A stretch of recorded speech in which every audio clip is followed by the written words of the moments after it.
So definitely in the teachings it is said that we can't change the karma of another person. So that would in a way support that prayers are practiced for our own evolution.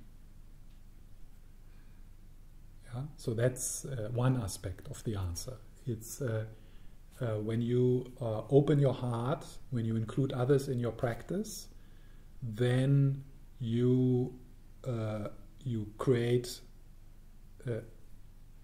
you develop, you make steps towards being of more benefit for others.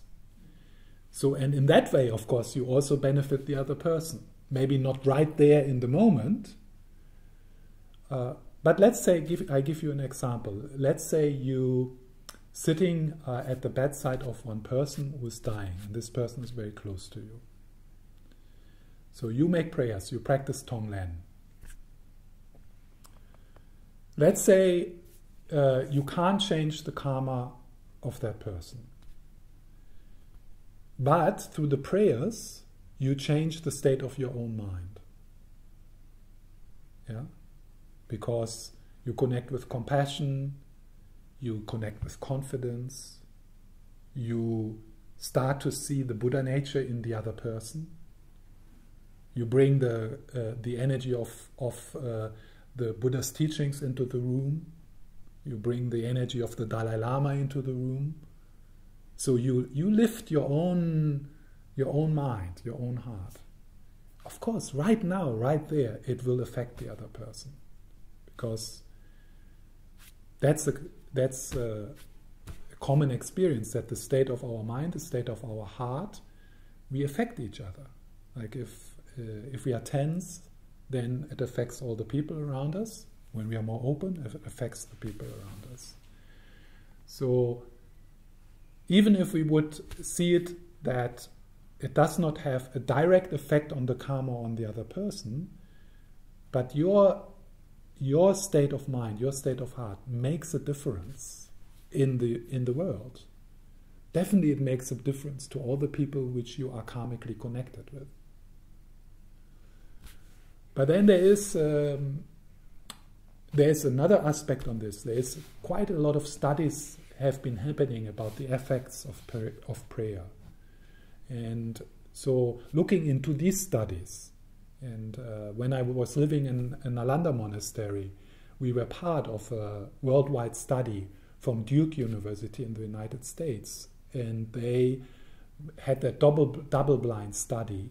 So they choose certain groups all over the world, spiritual groups, and they gave names of patients to them who had just were in the recovery process of a heart operation, and nobody knew who was the one who was being prayed for, and then it was amazing that the results of this study, which went over many years, so there were some articles published about that, and they said if this would be a medication like a pill,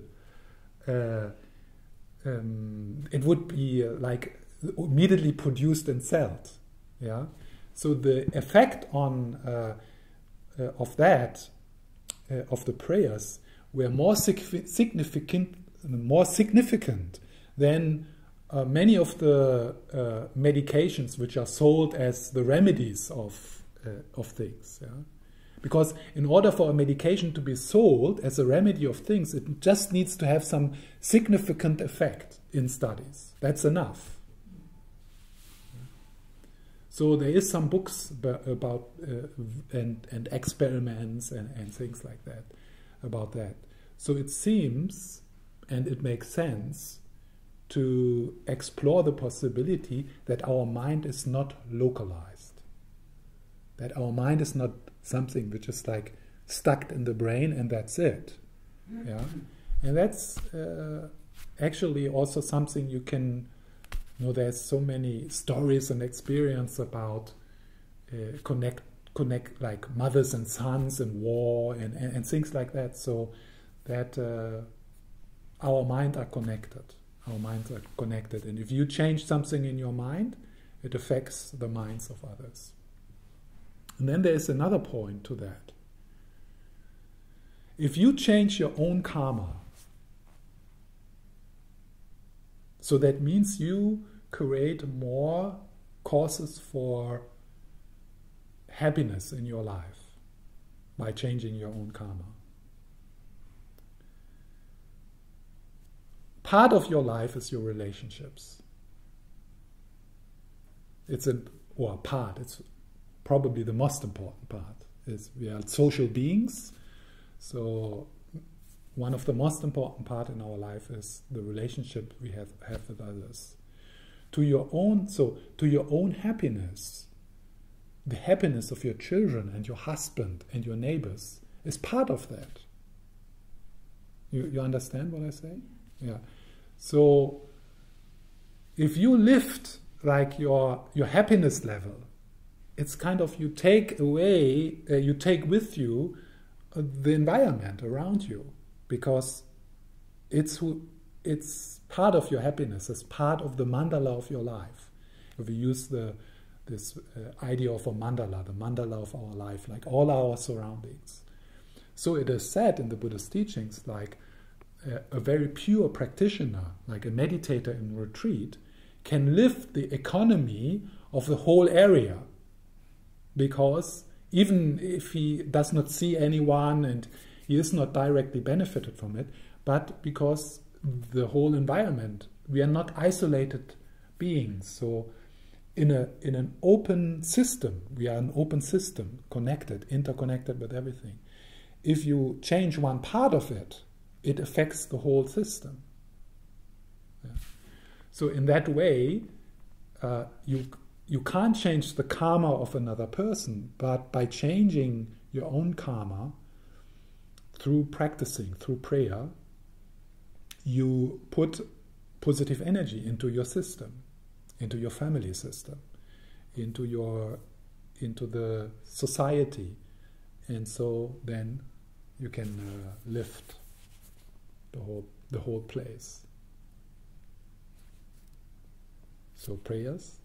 Master Stephan explained also the benefit of meditating together or practicing together. Yeah, that is one point the Buddhist masters make is somehow there is more power in doing it together. So if we would do now a medicine Buddha puja, for example, if we would do it together, there is more, maybe again we are social beings, so we influence each other. There is more joy in it. There is more. It's just more powerful than doing it alone at home. So it's true. It's worthwhile, even if you have a sense, oh yeah, it's good I can do this at home and I do it on my own. There is definitely some benefits in thinking, yeah, but my experience shows it's more powerful if I do it together with others.